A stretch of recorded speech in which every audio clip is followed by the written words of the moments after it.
Ya, oke. Selamat pagi semua. Ya, di pertemuan minggu lalu kan teman-teman sudah dapat materi apa kok, Teh? Minggu lalu? Pengantar, Kang. Pengantar keamanan cyber. Ya, di dalam pengantar keamanan cyber kan kemarin orang sebanyak bercerita toh. Ada kasus-kasus apa begitu yang pernah terjadi. Nah, dan yang paling penting di situ ada DP nama CIA Triad. Ada yang masih ingat CIA Triad?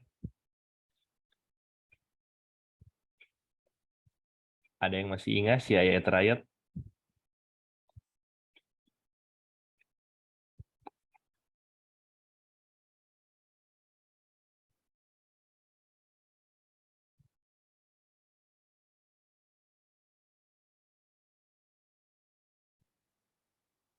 Ini bukan CIA yang di film-film ya. Biasa di film-film action ada CIA. Nah, ini di keamanan cyber di CIA lain. Nah, ada. Ini benar suka jabatannya ini yang off cam ini. Ya, mungkin dari Andi Saputri, CIA Triad, DPC apa?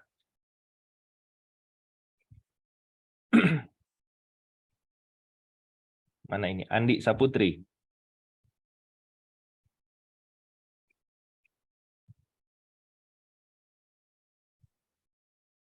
Ya, benar. Andi Saputri masih ingat yang CIA Triad DPC itu apa?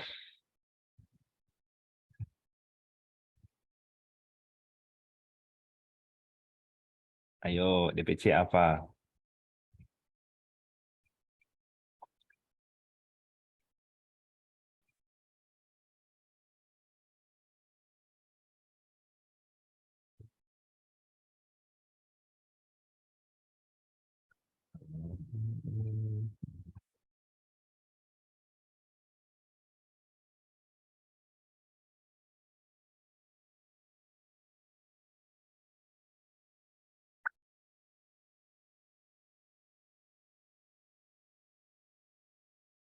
Ah, ini Jov, so bantu ya.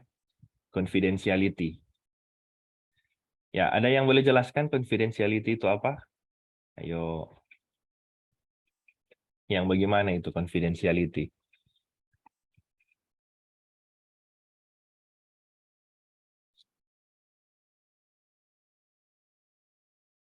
Mungkin Vanes Songkilawang. Vanes, bagaimana confidentiality?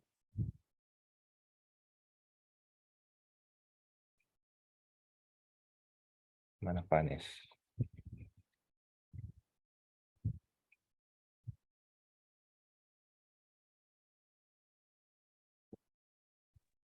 Kerahasiaan NIR. Ah, kerahasiaan ya.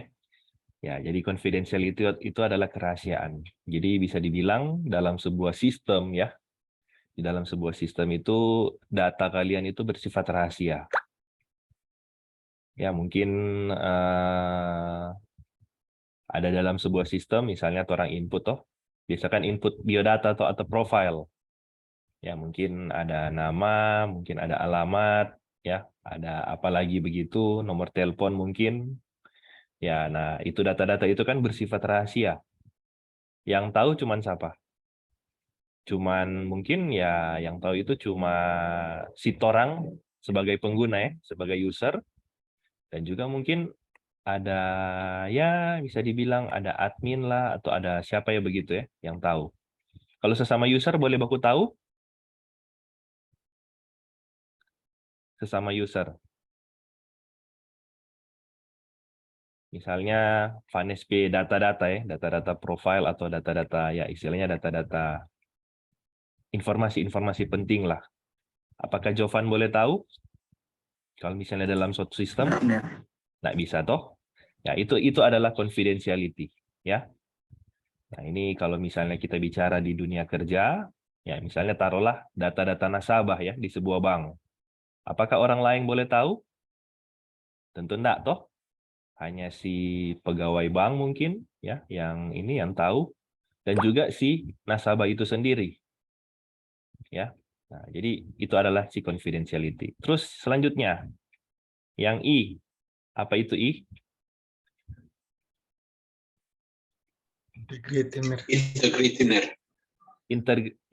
Integrity, ya. Integrity apa itu? DP maksud.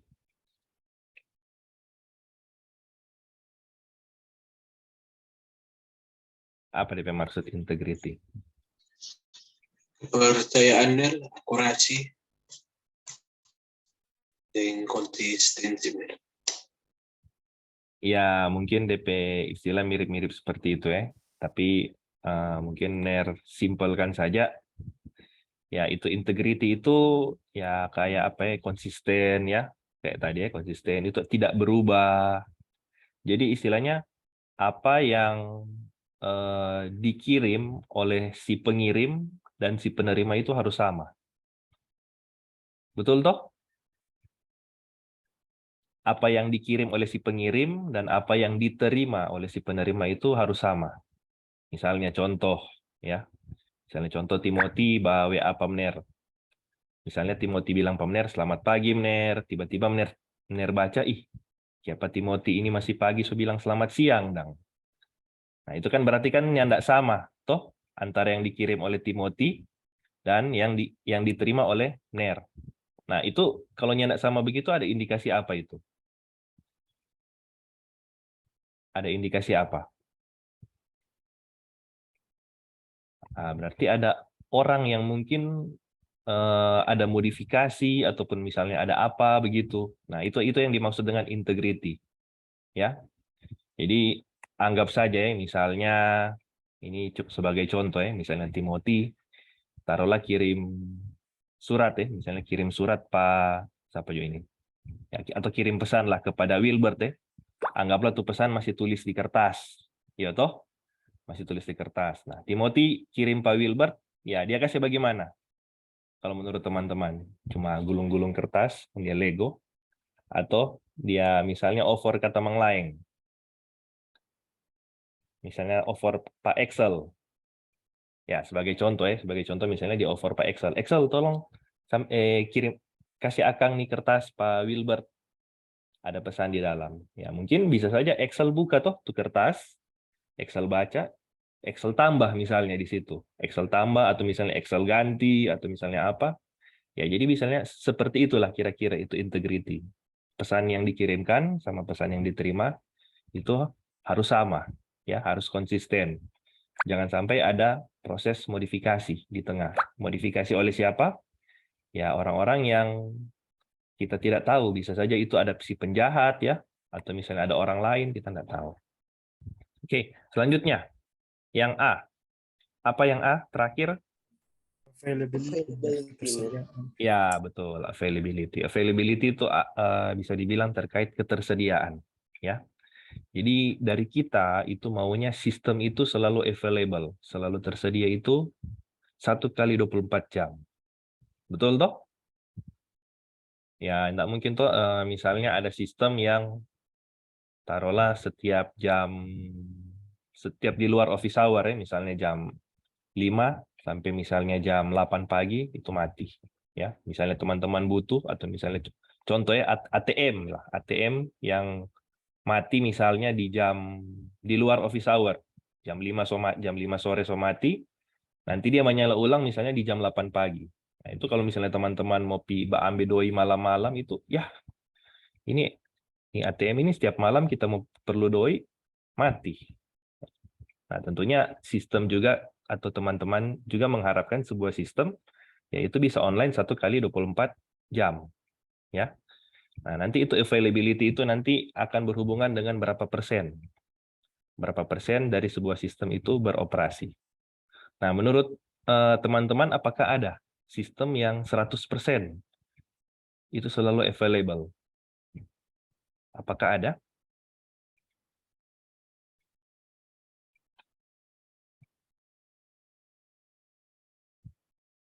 Coba. Ya, ini pakai notepad juga ya. Ya, orang hitung-hitungan per bulan ya. 1 bulan itu berapa hari? Berapa hari? 30 hari ya, taruhlah ya. Dalam satu hari itu ada 24 jam. Betul toh? 1 jam itu ada 60 menit. 1 menit itu ada 60 detik. Ya, istilahnya ya, kalau misalnya 1 bulan itu kita mau konversikan ke detik, ya, kita mau konversikan ke detik, itu berapa detik itu? Ada yang mungkin boleh pakai kalkulator? Coba ya, saya pakai kalkulator. 30 kali 24 kali 60 kali 60. Nah, misalnya segini ya. Ini hasil hitungan kalkulator. Ya. Nah, kalau dalam 1 bulan ya, kalau dalam 1 bulan itu sistemnya available ya. Availability ya. Itu 99%. Berarti dia 99% atau taruhlah dia down sebanyak 1% ya. Berarti down 1%, berarti 1% dari ini dia down. Ya, misalnya di sini kalau dia 99%, berarti dia akan down berapa menit? Down berapa menit? 25920 detik. Ya. Betul toh? Ini masih pagi les belajar matematika ini. Bahagi 60 berarti ini sama dengan 432 menit sama dengan, kalau bagi 60 ya 7,2 jam. Ada sistem yang bisa dibilang dia down 7,2 jam, apakah ini masih boleh ditoleransi dalam 1 bulan? Boleh orang mau toleransi? Tidak. Isomer. Ada sistem down 1 bulan itu totalnya itu 7,2 jam DP total. Tentunya enggak mau ya. Nah, sekarang bagaimana? Taruhlah orang saya naik, misalnya 99,9%.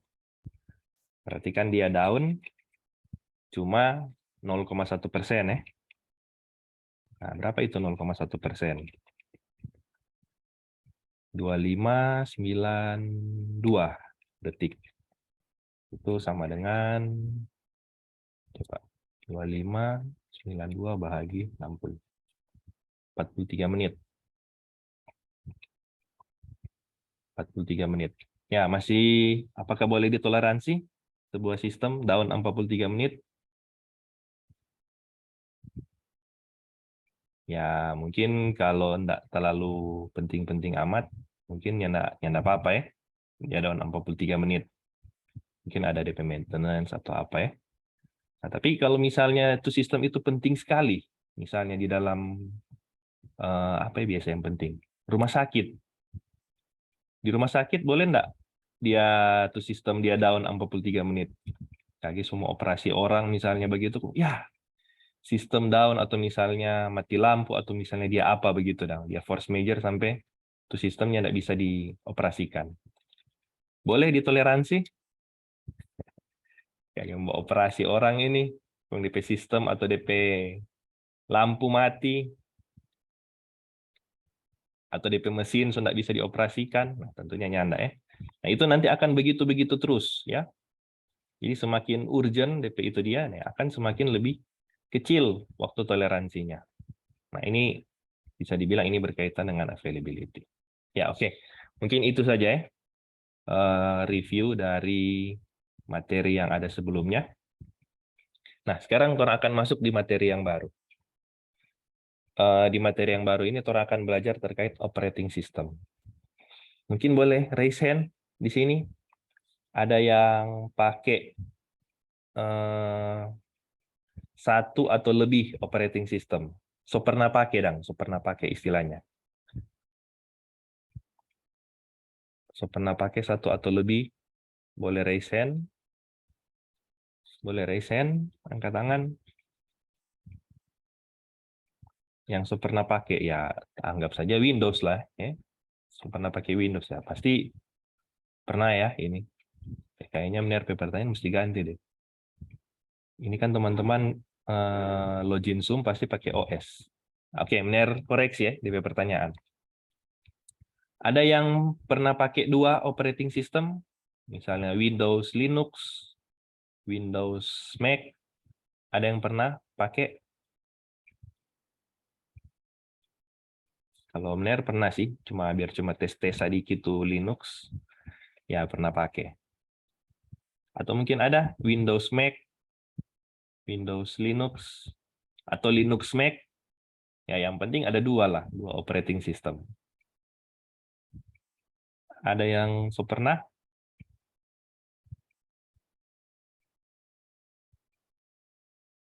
Baru sedikit ini ya. Ya nanti di keamanan cyber ini teman-teman akan belajar nih. Terutama yang Windows sama Linux. Oke, boleh turun tangan. Oh iya, ini di sini benar izin tanya ya.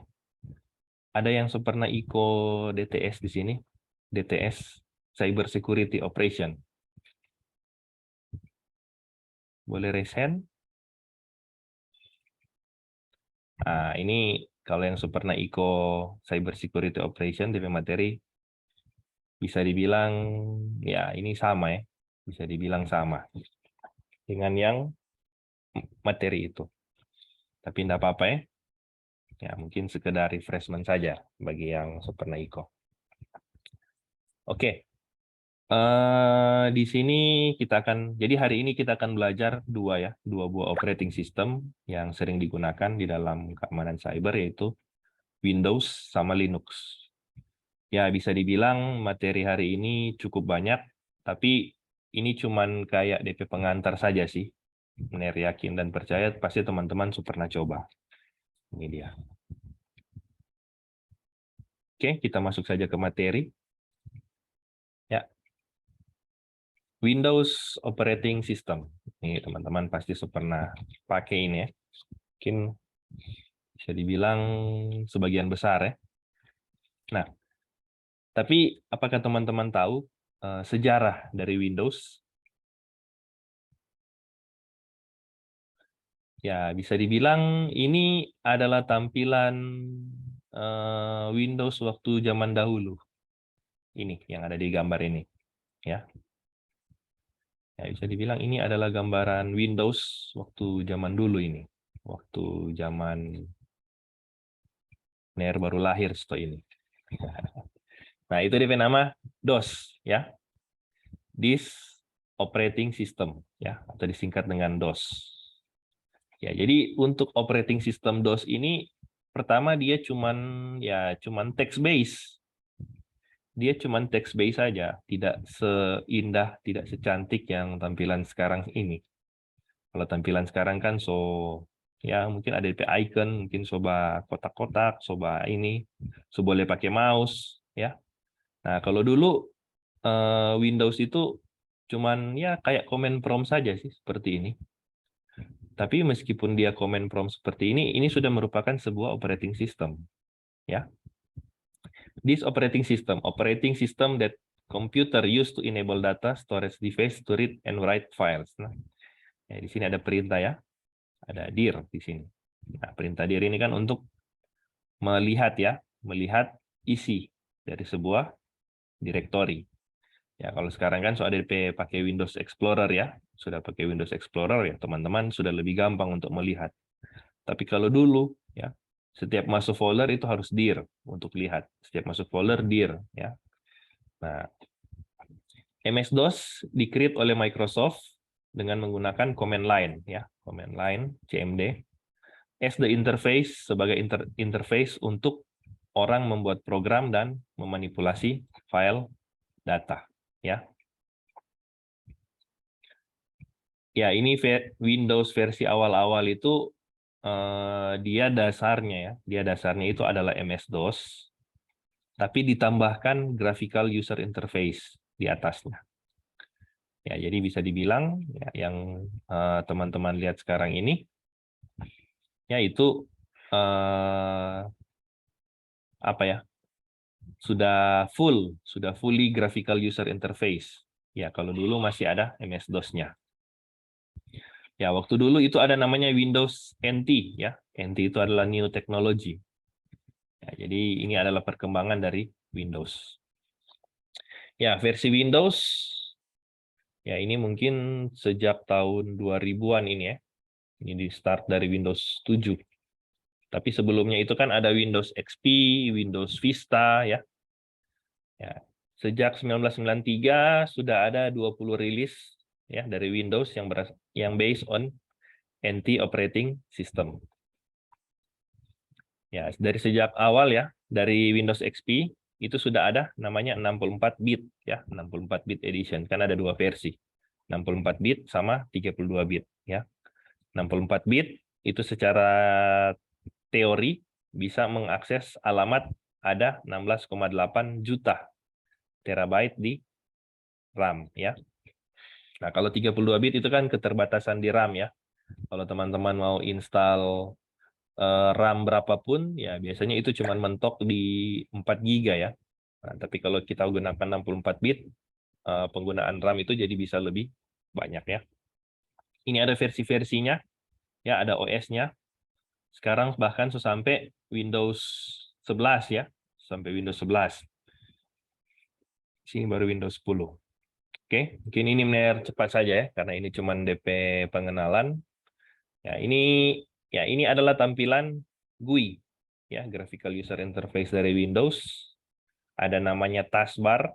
Taskbar itu yang paling bawah ya di sini, taskbar. Di dalam taskbar ada namanya apa ini? Quick Launch sama Notification Area. Quick Launch yang ini. Ya, Quick Launch. Notification Area yang ini. Terus kalau mau right click, ini kita klik kanan, ya itu akan ada muncul menu. Terus juga ada Windows File Explorer ya, ini yang sering kita gunakan untuk melakukan modifikasi ya terhadap file system. Nah, ini adalah beberapa vulnerability. Vulnerability ini bisa dibilang adalah celah keamanan. Celah keamanan yang ada di dalam operating system, ya bisa dibilang Windows. Nah, ini ada beberapa rekomendasi ya untuk bisa kita meningkatkan keamanan dari sistem operasi Windows. Yang pertama, ya pasang antivirus. Ya ini virus atau malware protection. Ya, agar supaya ya komputer kita itu tidak sering-sering kena virus ya. Apalagi sekarang kan kayaknya masih ya virus lewat USB ya, USB flash disk. Dulu waktu di zamannya MNER itu virus kurang lewat flash disk. Tapi kalau sekarang kayaknya penggunaan flash disk berkurang. Ini kebanyakan kirim lewat WA, kirim lewat WhatsApp. Kirim dong file ini, kirim lewat WhatsApp. Nah, istilahnya semakin lebih berkurang ya. Tapi ya tidak ada salahnya kalau kita melengkapi dengan antivirus. Ya. Selanjutnya di sini, do not allow unknown or unmanaged service. Ya, ini ada beberapa layanan-layanan yang orang perlu monitor. Kalau misalnya ada layanan yang tidak kita ketahui, ya itu tidak perlu di running saja ya. Nah, takutnya itu ada malware atau virus. Ini use encryption, ya ini kalau bilang use encryption di Windows 10 kayaknya itu ya, sudah ada namanya BitLocker. Ya, tiap kali mau akses drive, biasanya dia minta password. Implement strong security policy, ya ini terkait apa ya? Pengaturan ya, pengaturan. Ada firewall setting, file and share permission ya. Ini kalau teman-teman juga ini mungkin bisa dibilang kayak file sharing ya, file sharing yang ada di Windows. Tapi mungkin kalau sekarang agak jarang ya. Beberapa komputer itu terhubung dan ada DP file sharing ini dong, file and share permission. Nah, ini mungkin kalau di sekarang ya kayak Google Drive ya. Google Drive itu kan teman-teman bisa share ya, share dokumen atau share file. Nah, itu harus dilihat lagi ya DP permission. Apakah semua orang boleh lihat ya, ataukah misalnya ya contoh kalau misalnya kita gunakan email Unsrat ya hanya orang-orang yang di lingkungan Unsrat misalnya yang boleh lihat, ataukah hanya orang-orang yang terundang ya, misalnya Mener kasih akses ke 5 orang ya berarti cuma 5 orang itu yang lihat. Biar itu 5 orang itu mau share ke publik ya publik tetap akan bisa lihat ya karena sudah diidentifikasi berdasarkan username. Selanjutnya use strong password ya. Nah, ini teman-teman sebaiknya gunakan password yang bisa dibilang apa ya? Ada kombinasi huruf besar, kombinasi huruf kecil, angka dan simbol ya. Itu agar apa? Agar supaya password kita itu tidak mudah ditebak oleh si penjahat ya. Selanjutnya login as administrator only when necessary. Jadi kita login admin hanya kalau perlu. Ya, ini adalah abstraction layer ya, abstraction layer dari Windows ya, di mana ini paling atas ini ada aplikasi. Ya, aplikasi itu berjalan di atas Windows ya. Nah, di dalam Windows ini juga dia akan saling berkomunikasi dengan ada namanya driver di sini ya. Ada driver. Ya, Windows API ini ya Windows ya bisa dibilang yang GUI-nya tadi ya. Nah, dari Windows API ini akan berkomunikasi dengan OS kernel. OS kernel ini bisa dibilang yang di sistem 32 ya, di sistem 32 itu kan tersimpan semua ya, tersimpan semua konfigurasi. Terus juga di sini ada namanya hardware abstraction layer, ya ini dia yang menengahi ya antara operating system atau bisa dibilang kayak software ya, software atau OS-nya dengan namanya hardware ya. Jadi bagaimana hardware itu bisa mengenali instruksi dari software? Ya ini ada namanya hardware abstraction layer. Ini juga sama kayak tadi. Nah, ini adalah Windows file system. Windows file system ini bisa dibilang jenis-jenis ya, jenis-jenis file system yang dikenal oleh si Windows. FAT sama XFAT ini bisa dibilang ini contoh untuk flash disk ya. Contoh untuk flash disk ada juga namanya HFS Plus, ada EXT. Nah, ini ada juga namanya NTFS. NTFS ini biasanya untuk yang hard disk ya. Nah, ini jadi Windows itu cuma mengenali 5 ya, 5 file system ini.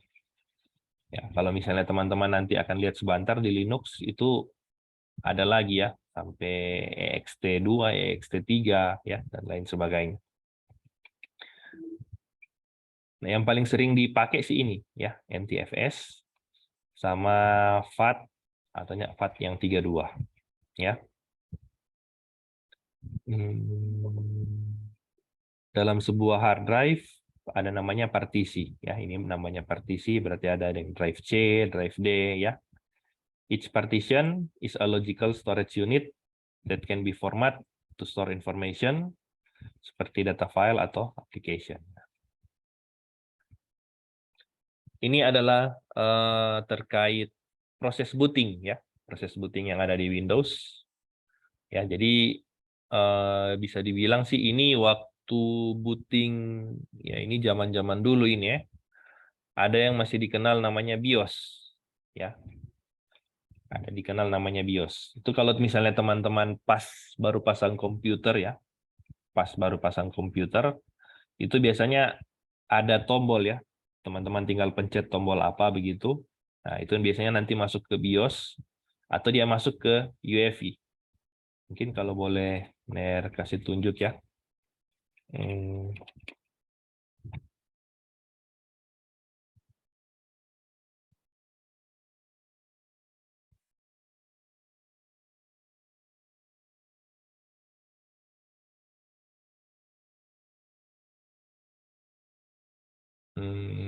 Mana itu?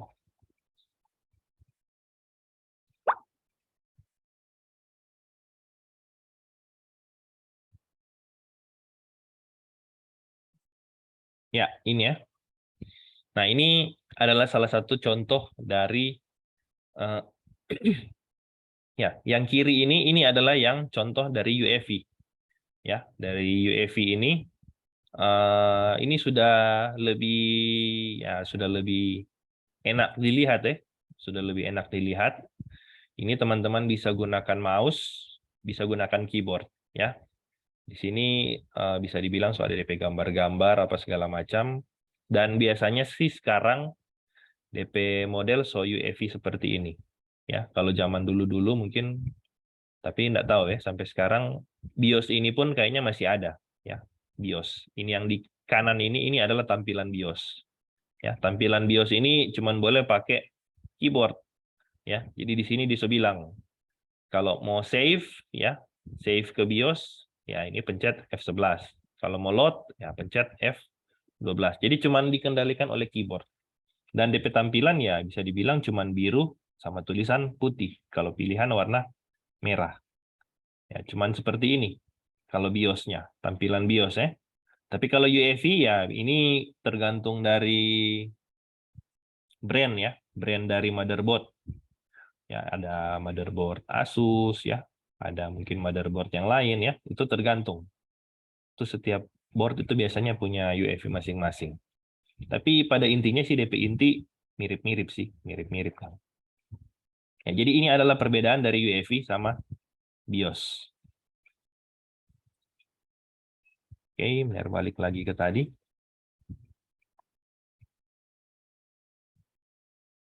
Ya. Jadi dia masuk di BIOS initialization, nah baru dia masuk di POS. POS ini dia ini akan mengecek. POS ini dia akan mengecek apakah hard drive yang dipasang itu sudah benar atau belum. Jadi kalau misalnya teman-teman pasang laptop ya, bukan ke laptop sih, tapi kalau ke PC, ya biasanya itu kan dia akan cek ya, apakah prosesornya itu sudah pasang belum, apakah DP RAM sudah pasang atau belum, DP hard disk tadi tag atau nyanda. Nah, itu biasanya dia akan cek dulu di POS di sini. Ya, setelah dia jalankan DP BIOS, dia akan cek di sini. Nah, biasanya kalau misalnya ada beberapa komponen ya yang tidak ada atau yang tidak terdetek, itu biasanya akan bunyi. Di PC itu biasanya akan berbunyi, ada berbunyi beep begitu. Nah, itu setiap bunyi beep itu ada DP arti, ya. Nah, jadi kalau misalnya semua itu sudah terpasang, ya dia akan cari di master boot record atau DP nama MBR, ya. Dia akan masuk di MBR. MBR ini dia akan cari ya operating system yang akan kita gunakan. Itu dia ada di lokasi mana. Dia akan cari boot manajernya ini. Ya, dia akan cari boot manager, dapat boot manager, ya dia akan eksekusi boot manager, ya masuk di BCD ini, ya. Di BCD ini dia akan cek apakah komputer itu mode hibernate ya atau yang sebelumnya itu di shutdown ya. Kalau dia di mode hibernate ya dia akan menjalankan win_resume.exe. Tapi kalau dia yang di sebelumnya itu di shutdown ya dia akan win_load ya, win_load.exe. Nah, dia akan load semua ini. Sampai dia masuk di menu login ya, menu login atau menu logon. Ya, jadi bisa dibilang ini adalah suatu proses ketika Windows melakukan booting. Ini benar sedikit cepat saja. Ini ada Windows startup sama shutdown ya. Ini ada registry di sini. Ada registry ini kalau misalnya teman-teman mau akses ini ya, sistem configuration, nanti itu bisa ketik di run, pencet tombol Windows ya, tombol Windows. Windows plus R. Nah, ini mungkin sambil kalau misalnya teman-teman dengar sambil mau tes juga boleh. Tindis Windows tambah R. Nanti itu akan muncul kotak ya, kotak run di bawah. Ketik saja di sini msconfig. Ya. msconfig. Nanti akan masuk di sini, di sistem configuration. Ya, ada tab general, tab boot, tab service, tab startup, sama tab tools. Nah, ini biasanya kalau Mer sering cek di sini ya, startup sama service. Service apa yang akan dia jalankan itu ketika pertama kali load, dan aplikasi-aplikasi apa yang akan dijalankan di startup. Ya, biasanya supaya cepat, hanya aplikasi-aplikasi penting sih yang Mner izinkan ya untuk jalan di startup. Seperti contoh antivirus. Ya. Kalau untuk misalnya kayak Google Update, Adobe Reader Update, itu bisa Mner dia kasih mati. Supaya nggak bikin berat komputer ketika pas running. Ya. Ini tampilan Task Manager, ya, Task Manager di Windows 10 sama Windows 11 ya bisa dibilang seperti ini. Ya, ada tab proses, performance, application history, startup, user detail sama service. Ya. Ini benar singkat saja karena teman-teman pasti sudah familiar ya dengan Task Manager. Cara akses Task Manager ya tinggal arahkan di taskbar, klik kanan, pilih Task Manager ya. Atau teman-teman boleh Ctrl Alt Delete, nanti dia masuk di tampilan kayak apa ya? Kayak menu apa itu dia, baru pilih Task Manager ya. Oke, ini ada namanya Memory Allocation and Handle ya. Nah, ini kenapa ada ini? Untuk ini bisa dibilang ini gunakan aplikasi tambahan ya. Ada namanya ini.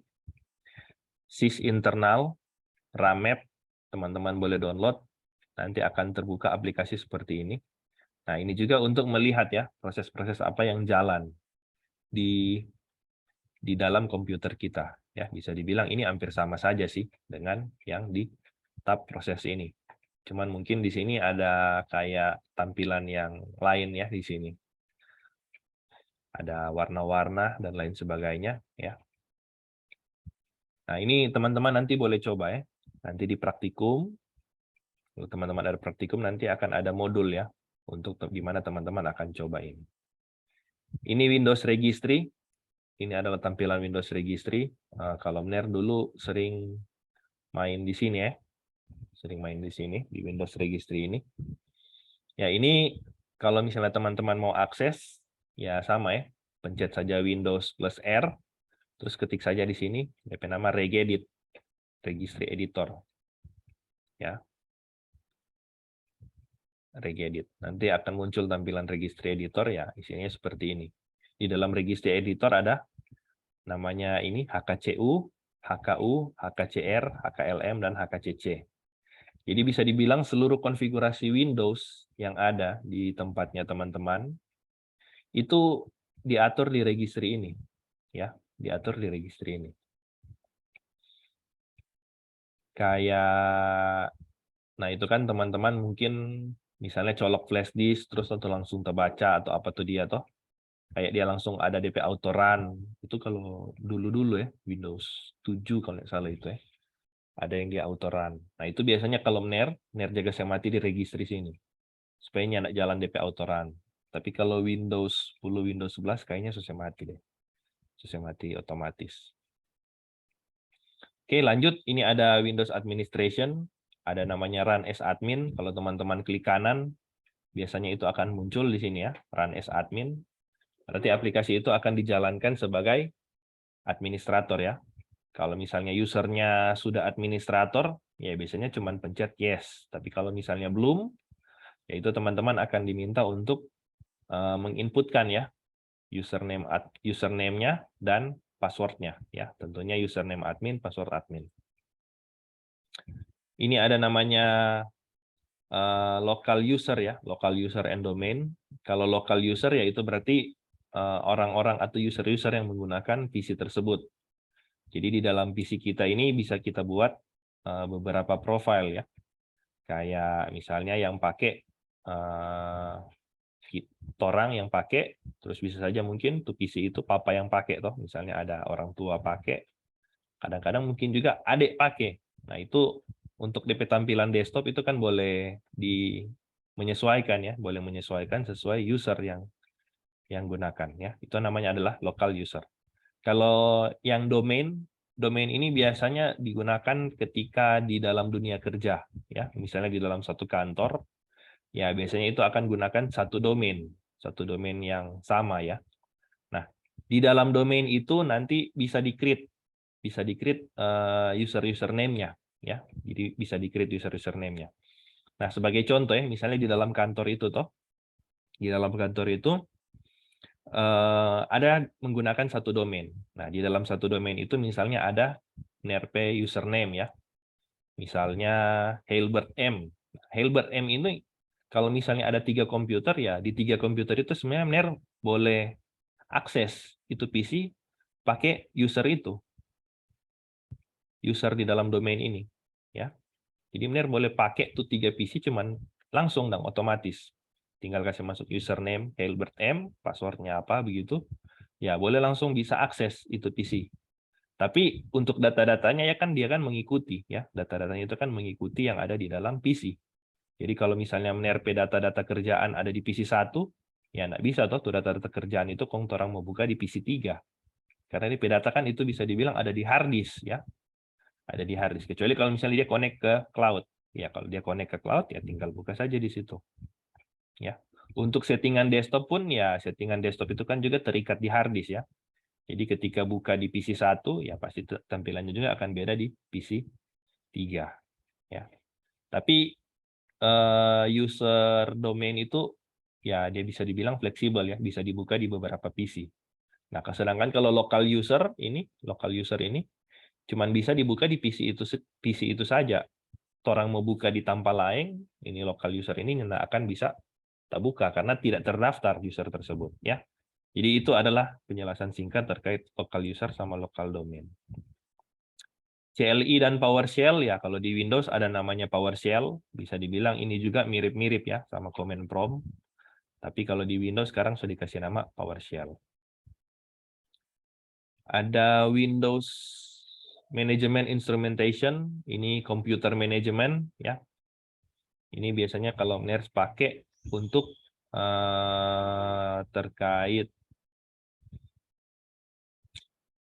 event-event ya, terkait log file, terkait device manager ya, hardware-hardware apa yang terkonek pada orang PC, atau juga mungkin di sini ada terkait yang disk management ya, bagaimana kita mengatur terkait hard disk ya.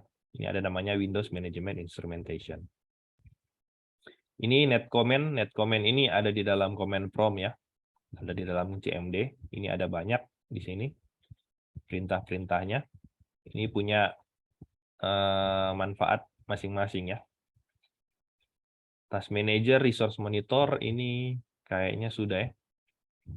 Ya ini Task Manager. Kalau misalnya teman-teman mau lihat yang contoh grafik seperti ini, boleh masuk di tab Performance ya di Task Manager. Atau ada juga di dalam Windows itu ada namanya Resource Monitor. Ya Resource Monitor itu tampilannya seperti ini. Ini cuma pengenalan saja ya. Ini terkait networking ya. Jadi ketika teman-teman connect di sebuah jaringan ya, nanti akan muncul di sini ya. Nama jaringannya apa, kita connect pakai apa di sini. Ya, ini dia connect pakai Ethernet, pakai kabel. Untuk local host ya, local hostnya IP-nya adalah 127.0.0.1. Ya, kalau kita mau tes apakah apakah hardware kita berfungsi dengan baik, ya bisa kita ping ya 127.0.0.1 ya untuk mengetes network adapter. Oke, melihat cepat saja. Ini untuk mengakses PC dari jarak jauh ya. Ada namanya remote desktop connection ya. Ya, bisa kita remote komputer-komputer yang ada di server itu nantinya bisa kita remote ya. Dia menggunakan protokol namanya SMB. Ya, nanti ini teman-teman akan belajar ya terkait protokol SMB ini. Ya, protokol ini kalau nggak salah dulu jadi sebuah celah ya, sebuah celah yang dilalui oleh ransomware kalau nggak salah ya. Ini ada SMB ini. Jadi makanya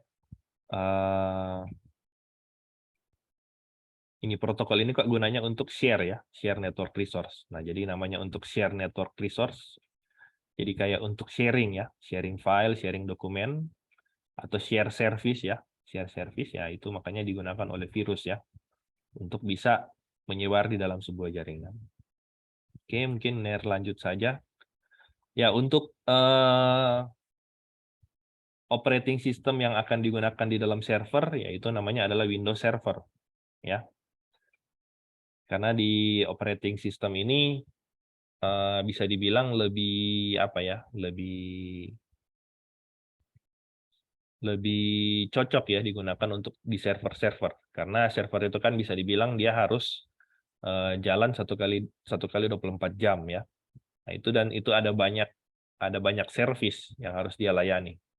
Jadi makanya untuk di server-server itu biasanya dia gunakan Windows Server, bukan Windows yang biasa ya, Windows 10, Windows 11, bukan ya. Biasanya digunakan di server ya Windows Server. Ini netstat, skip saja. Ini event viewer, ini untuk melihat log ya. Ada log-log dari aplikasi, nanti bisa dilihat di event viewer ini. Windows Update Management, ya ini untuk melakukan update ya. Untuk melakukan update dari atau untuk patch ya, melakukan patch.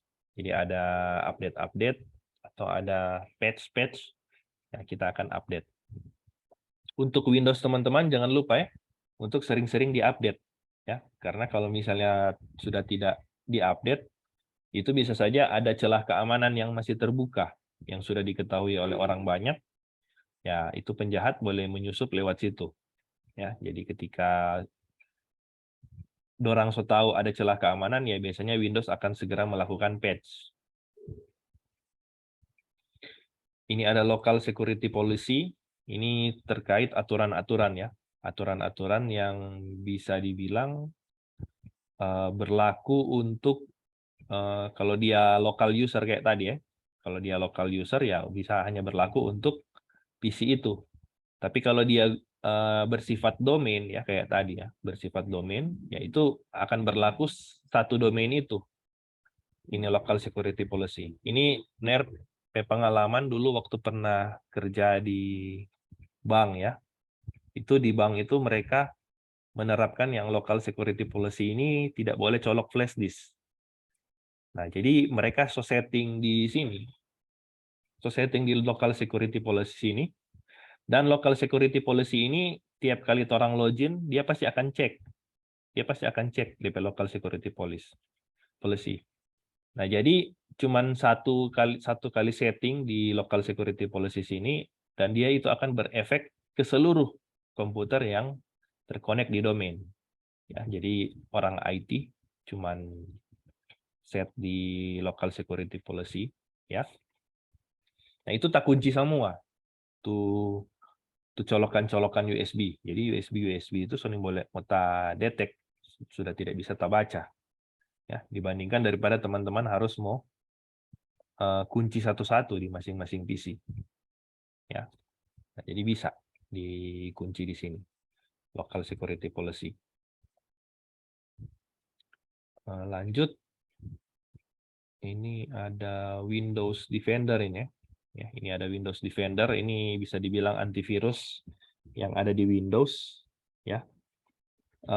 Sejak Windows 10 mungkin kalau nggak salah so ada ini ya, di Windows Defender. Ya, jadi bisa dibilang meskipun teman-teman nggak install antivirus ya, tapi Windows Defender ini sebenarnya sudah cukup oke lah ya, sudah cukup oke untuk bisa menangani virus-virus yang ada. Ya, kalau di Windows 7, Windows Vista itu dan Windows sebelum, aduh itu rentan sekali kena virus. Selanjutnya ini ada namanya Windows Firewall ya. Ada Windows Firewall. Ya, ini untuk memproteksi ya atau untuk mengizinkan aplikasi-aplikasi apa atau misalnya port-port apa yang diperkenankan ya untuk lewat. Oke. Oke, untuk Windows sudah selesai ya. Di dalam Windows ini bisa dibilang ada banyak ya di sini. Ada banyak istilah-istilah baru ya, nanti jadi tugas ya buat teman-teman mungkin masih belum paham ya apa sih ini BIOS ini. Nah, ini tugasnya nanti silakan dari term atau istilah-istilah yang ada di sini ya, teman-teman pilih saja ya 20. Terus teman-teman cari ya, misalnya kernel. Kernel itu apa sih? Silakan coba cari di Google ya. Apa itu kernel? Ya, apa itu kernel? Ya, terus nanti taruh saja di situ. Kernel itu adalah bla bla bla bla bla. DP sumber dari mana? Ya. Untuk tugas nanti just bantar ya. Benar jelaskan satu kali sama-sama dengan Linux. Orang masuk di Linux yuk dulu.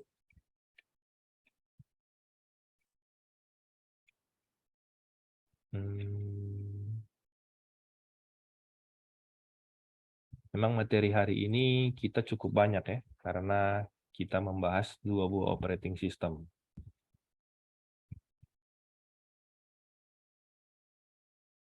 Ya, oke. Ini Linux. Ini singkat saja. Ya, Linux ini sudah ada sejak 1991 ya. Dan dia ini bersifat open source. Ya, yang namanya open source itu berarti semua orang ya bisa untuk pakai ya, bisa pakai atau bisa melihat ya isi dari si Linux ini. Ya, karena dia bersifat open source, ini bisa bersifat open source. Ya, jadi bisa dibilang ada beberapa komunitas ya, komunitas itu yang mereka melakukan modifikasi. Ya, mereka melakukan modifikasi terhadap isi dari si operating system tersebut ya. Sebagai contoh di sini ada kernel, shell, dan aplikasi-aplikasinya.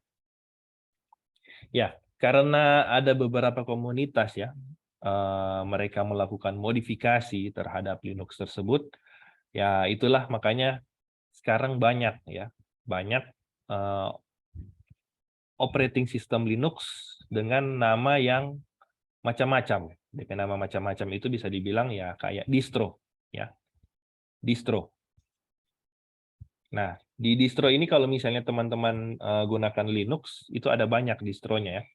Ada namanya CentOS, ada namanya Fedora, ya, ada namanya Red Hat, ada juga misalnya Kali Linux, ya, dan lain-lain sebagainya. Itu ada banyak macam di nama-nama.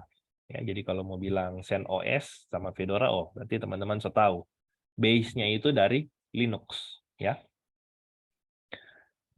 Nah, kenapa DP distro ini ada banyak, ya? Nah, distro ini di dalam Linux ini ada banyak karena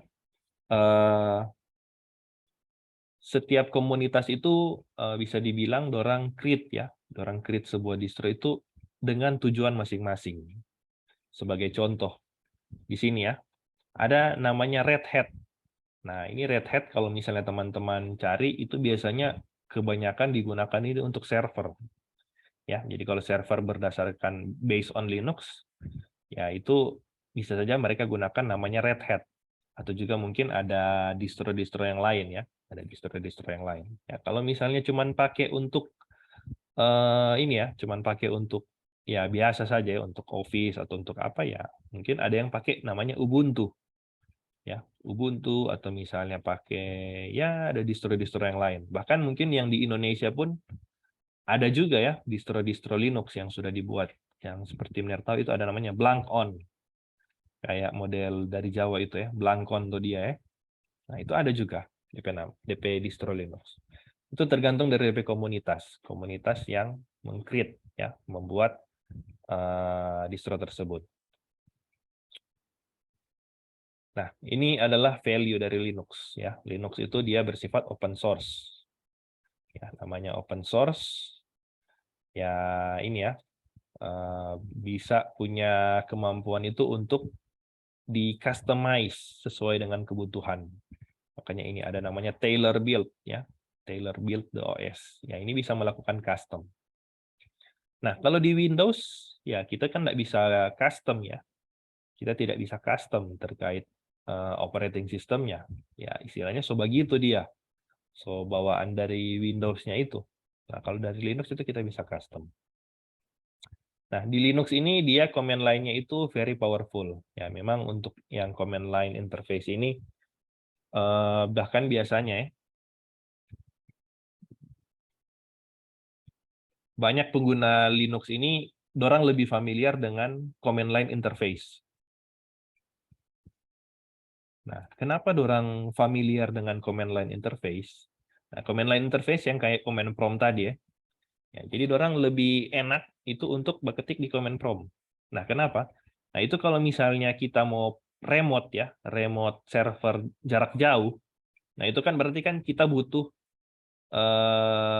koneksi ya, butuh koneksi atau butuh bandwidth ya, butuh bandwidth. Nah, kalau misalnya kita mau load ya, kita mau load untuk graphical user interface-nya, nah itu pasti akan membutuhkan bandwidth yang cukup besar ya, butuh jaringan yang cukup besar dibandingkan kalau misalnya kita cuma pakai command line, cuman kirim teks ya, dia cuman kirim teks ke sana ya, itu jadi bisa dibilang lebih menghemat bandwidth. Nah, itu mungkin dalam waktu singkat ada mungkin 10 perintah orang kirim pakai command line ke sana dibandingkan orang mau pakai yang remote yang graphical user interface. Ya, baru mau sorong mouse, baru mau klik ini. Ya, jadi makanya banyak pengguna Linux itu orang lebih familiar sama yang command line interface. Selanjutnya more user control over the OS ya, ini karena tadi ya, karena yang Taylor build. Nah, itu jadi orang boleh banyak modifikasi. Better network communication control, ya ini juga ada banyak ya yang mendukung. Ini dia. Linux on the Security Operating Center, ya SOC. Nah, jadi di dalam SOC ini itu ada beberapa tools ya, ada beberapa tools yang terinstall, contohnya Wireshark, ada IDS, Firewall, Log Manager, SIEM, sama ada ticketing system. Ya, ini mungkin kalau teman-teman ingin mau coba ya, mau coba Linux, terus ingin ada banyak terkait tools-tools keamanan, ya ini mungkin teman-teman boleh search atau boleh install namanya Kali Linux ya. Kali Linux. Itu ada penetration testing tools, itu sudah ada di situ, sudah include di dalamnya. Ya. Nah, ini adalah tampilan dari Kali Linux di sini. Dia sudah mengkategorikan peruntukan ya, peruntukan dari tools-tools yang ada di sini.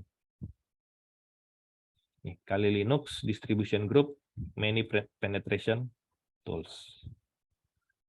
Nah, ini untuk yang text file ya, rata-rata pakai CLI di sini. Ya, text filenya seperti ini. Ya, kita harus gunakan komen di sini. Ya, misalnya untuk save ya, untuk keluar, kita tinggal gunakan pakai keyboard di sini. Bagaimana mau save, bagaimana mau keluar. Oke, benar singkat saja. Ini client server kayaknya sama ya, antara Windows sama Linux ya konsepnya. Ini ada client, ini ada server. Ini pasti teman-teman juga sudah banyak belajar. Ini port sebenarnya ini juga sama ya, bisa dibilang ini umum di Windows sama di Linux. Ya, port 21 itu untuk FTP, port 22 SSH dan lain sebagainya. Ini klien juga sama tadi. Linux administration. Ya. Linux server are typically configured with text-based configuration file. Jadi konfigurasi-konfigurasi yang ada di dalam Linux itu pada umumnya dia text-based. Ya. Beda dengan Windows ya. Beda dengan Windows. Itu konfigurasinya itu sudah bisa dibilang sudah ada enkripsinya atau sudah dirubah lah ke format lain yang tidak bisa dibaca oleh manusia. Nah, kalau di Linux ya ini dalam text base. Jadi kalau kita mau melakukan modifikasi bisa dibilang agak lebih mudah ya, agak lebih mudah untuk bisa melakukan konfigurasinya. Tinggal buka saja konfigurasinya, kita edit sedikit, kita save, terus mungkin servisnya kita restart ya. Kita matikan, terus kita jalankan lagi servisnya. Nah, biasanya konfigurasinya itu akan langsung jalan. Ini untuk yang hardening device. Hardening device ini maksudnya adalah beberapa kegiatan yang kita bisa lakukan untuk meningkatkan keamanan ya. Ensure physical security. Ini berarti kan keamanan secara fisik ya. Tentunya mungkin ada dibuat ruang khusus ya, kalau misalnya server, ada namanya ruang server ya. Terus itu mungkin dipasang rak ya, dipasang rak supaya maksudnya lebih aman, karena kan nggak mungkin ketika orang misalnya buka ada bisa akses ya ruang server, ya itu DP PC server cuma tak biar-biar begitu dong, orang boleh langsung pakai. Tapi kalau ada DP rak server itu misalnya orang kunci lagi, ya dia mesti cari buka dulu ya tuh rak server itu untuk bisa diakses. Minimize install package ya, ini apalagi kalau di server ya, server administration. Ya, jadi aplikasi-aplikasi yang ada di server itu sebaiknya seminimal mungkin. Ya, mengcover seluruh aktivitas tapi dibuat seminimal mungkin. Misalnya contoh, ya mungkin tuh di server teman-teman misalnya install aplikasi untuk putar-putar video ya. Atau putar-putar musik. Ya, install Spotify di server ya. Jangan ya. Karena selain mengurangi performa dari server, ya bisa saja mungkin ada orang lain yang misalnya menggunakan celah dari misalnya aplikasi-aplikasi tersebut ya untuk bisa masuk. Disable unused service ya. Gunakan SSH, ini update system, ini USB ya. Kunci USB, strong password, secara periodik ganti password, tidak boleh gunakan password yang lama, terus ini dia mengecek log ya secara teratur. Ya, ini adalah contoh-contoh bagaimana cara kita meningkatkan keamanan. Ini untuk melihat log, ini kalau di Linux ada DP alamat sini dan ada DP tujuan masing-masing sini ya. Biar tidak jelaskan secara mendetail mengingat waktu. Ini file system, ada namanya ext2, ext3, ext4, ada NFS ya. Ada CDFS, HFS, dan lain sebagainya. Nah, ini kalau misalnya teman-teman masih ingat, kalau di Windows itu kan paling umumnya adalah NTFS ya. NTFS.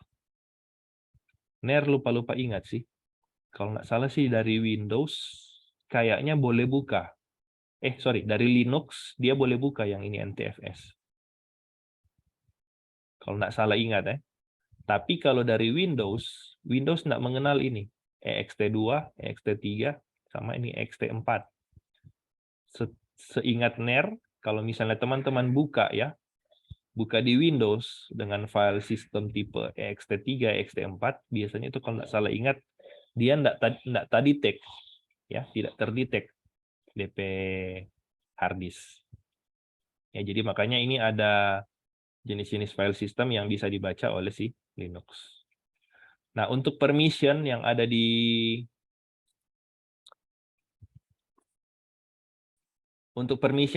dalam Linux ya, dia sifatnya seperti ini. Terdiri dari bisa dibilang ini ada 9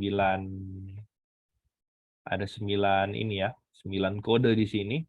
Terus di sini ada cuma 1. Jadi bisa dibilang ada 10. Ya, ada 10 bukan 10. Di sini dia gunakan 3 bit ya, di sini. 3 bit. Nah, ini ya. Ini bit, ini untuk yang user, ini untuk yang group, ini untuk yang other ya. User ini berarti kan cuma user itu, kalau group ya di dalam grup, kalau other ini ya bisa saja diakses oleh orang lain ya. Ada read, write, sama execute. Nah, ini jadi nanti di dalam Linux DP permission itu apakah diizinkan untuk membaca saja, apakah diizinkan untuk menulis, dan apakah diizinkan untuk misalnya melakukan eksekusi. Ya, kadang-kala kita cuma bisa read sama write, tapi tidak bisa untuk dieksekusi. Nah, ini RW sama X ini dia menerapkan kayak binary ya. Misalnya kalau dia 110 ya, 110 itu kan berarti dia bisa read, bisa write tapi tidak bisa eksekusi. Nah, ini nantinya 110 ini kan bentuk binary. Nantinya dia akan dikonversikan ke dalam bentuk desimal. Ya, kalau 110 berarti di sini bukan 7 tapi dia 6 ya. Nah, ketika kita lihat permissionnya ini misalnya taruhlah ya di sini 777. Ya, 777 itu kan berarti kalau secara binary 1 1 1 1 1 1 1 1 1. Ya, berarti boleh read, si user boleh read, boleh write, boleh execute. Si group boleh read, boleh write, boleh execute. Si other boleh read, write, execute, atau bisa saja 770 ya. Nah, kalau 770 si user sama group boleh read, write sama execute, tapi si other dia tidak bisa read, tidak bisa write, dan tidak bisa execute. Ya, jadi bisa dibilang agak unik ya untuk yang di Windows. Ini hard link sama symbolic link ini bisa dibilang kayak model-model shortcut ya. Ini Linux host. Ini untuk GUI-nya ya. GUI-nya dari Linux ada namanya X Windows System ya. Ini adalah tampilan GUI-nya. Singkat saja. Nah, ini untuk yang Linux GUI. Nah, ini tampilannya agak sedikit berbeda ya.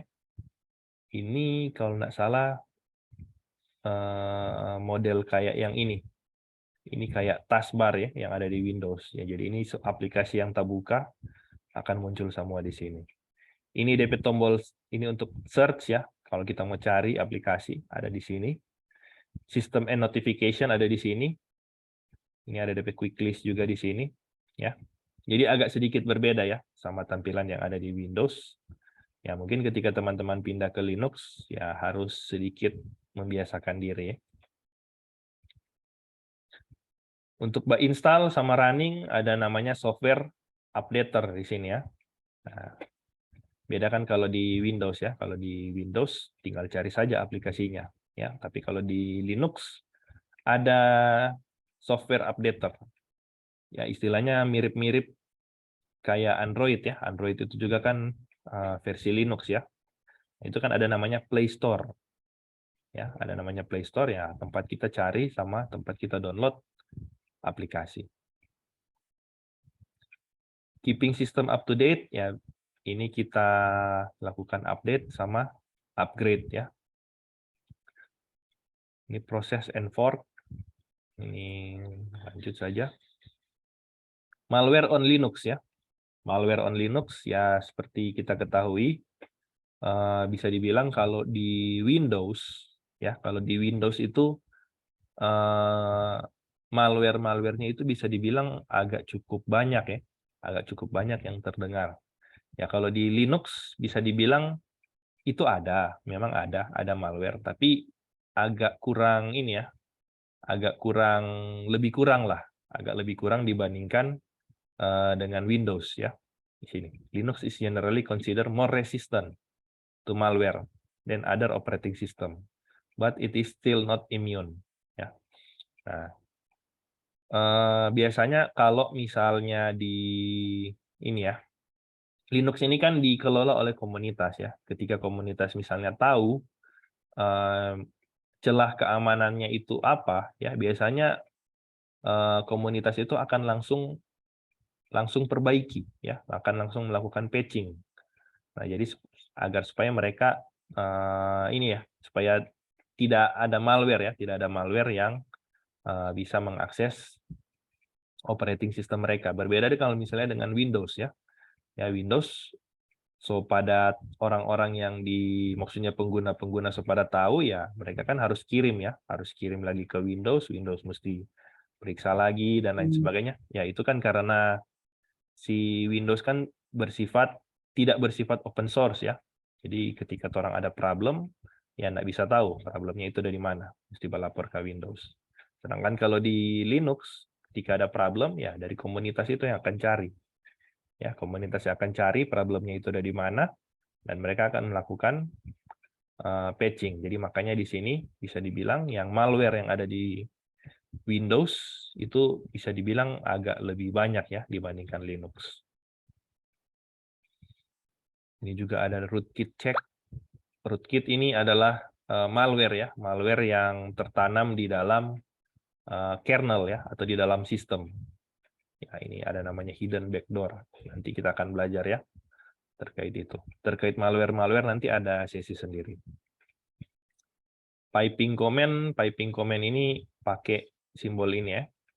Ini untuk menggabungkan ya, untuk menggabungkan dua buah komen ya, dua buah komen yang ada di dalam Linux ya. Kalau di Windows biasanya cuma eksekusi satu-satu. Tapi kalau di Linux ya, dengan adanya piping comment ini jadi lebih kayak apa ya? Lebih fleksibel ya. Pakai ini toh. Kalau misalnya kita mau klik, mau suruh ls min l berarti dia akan melist ya. Dia akan melist semua file dan ada folder-folder yang ada di dalam apa namanya, working directory ini ya, di dalam working directory ini. Tapi kalau misalnya di sini kita tambahkan piping grep nimda ya, ini ada grep nimda, dia cuma akan melakukan filter di sini ya. Yang ada mengandung kata nimda itu yang akan muncul. Nah, kalau di Windows kan kayaknya nggak bisa ya. Jadi cuma bisa ya dir kayak tadi ya, tampilkan semua. Tapi kalau di Linux ini memang lebih powerful ya. DP ini komen lain. Oke, kayaknya so habis. Di Linux ini juga nantinya ada ya. Ada bawa warna gelap ini ya. Ada juga di sini istilah-istilah dan komen. Ini sama juga ya dengan yang tadi ya. Nah, jadi nanti Mner akan kasih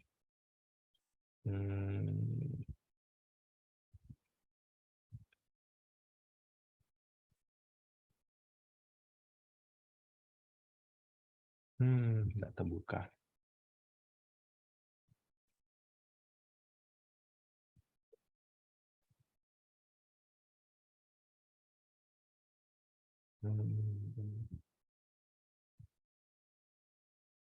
Mana tadi ya?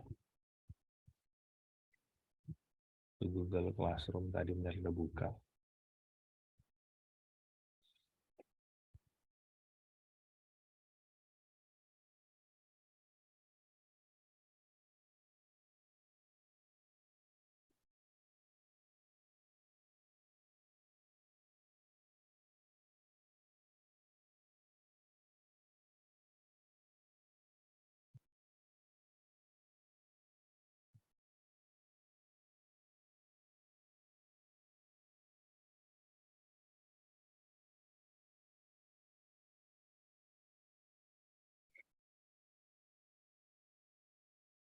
Ya, ya di sini Mner sudah kumpulkan ya, Mner sudah kumpulkan di sini untuk term ya atau istilah-istilah yang ada di Windows ini ada 1 sampai 36 dan ini adalah istilah-istilah yang ada di dalam Linux.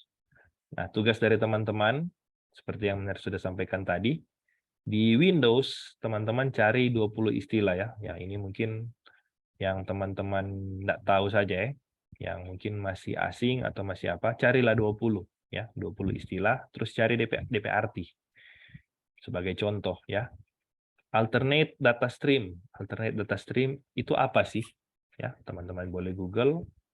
Nah, terus taruh di situ. Oh, alternate data stream adalah ini. Titik ya. Nah, terus itu teman-teman ada ambil dari mana? Ya, sertakan di situ DP sumber dari mana. 1 sampai 36 ini silakan teman-teman pilih saja ya.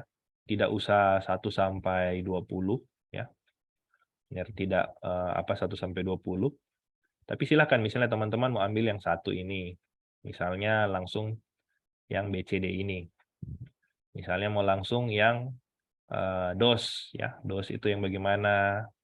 Terus misalnya MS-DOS bagaimana ya. Pokoknya total dari yang Windows itu ada 20 istilah. Ini rasa cukup gampang ya, karena teman-teman kan cuma mau googling saja ini. Googling, cari DP istilah. Jadi tolong ini dikerjakan secara mandiri. Ya. Untuk di Linux juga sama ya. Di Linux juga sama, cari 20 dari 30 ya. Cuman cari arti.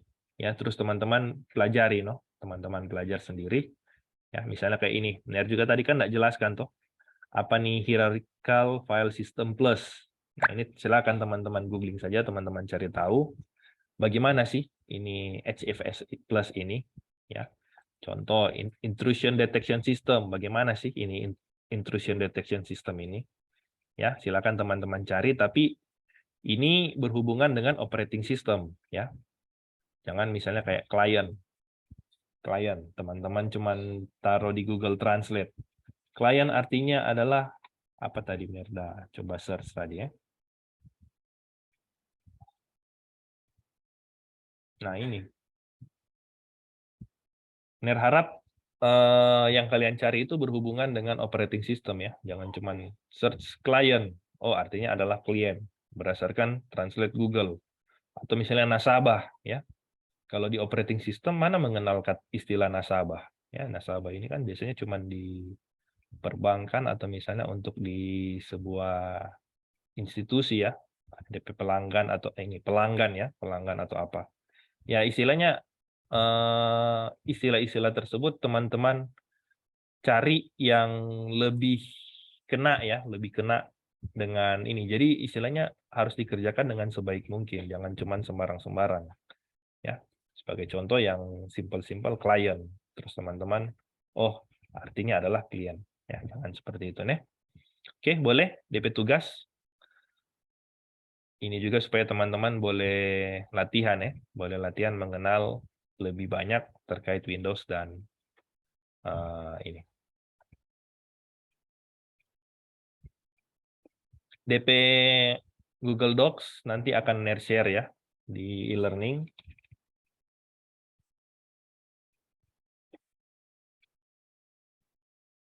Di e-learning yang so ada. Mana itu?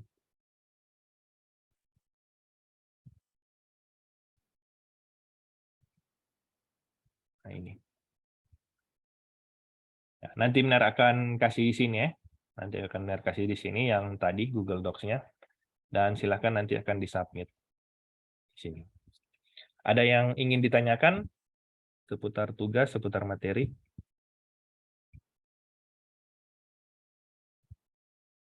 Tidak ada?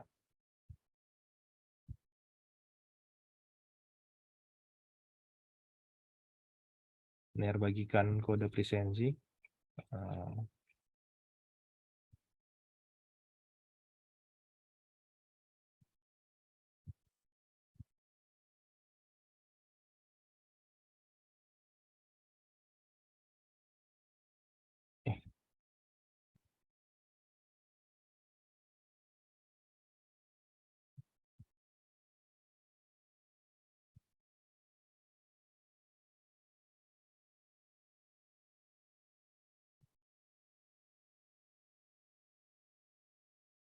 Oke, ini kode presensi untuk kelasnya benar create dulu.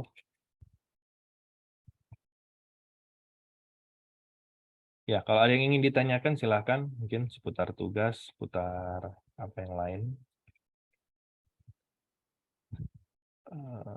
Sekarang tanggal 1 jam 11.30 ya.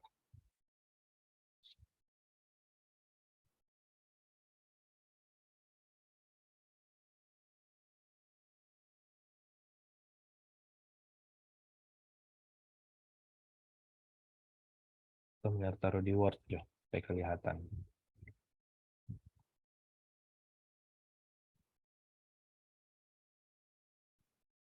Taruh di chat Zoom ya. Chat Zoom, kelas D,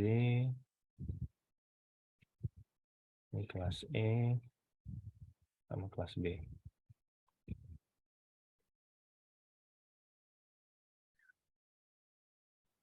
Oke, so nggak ada pertanyaan?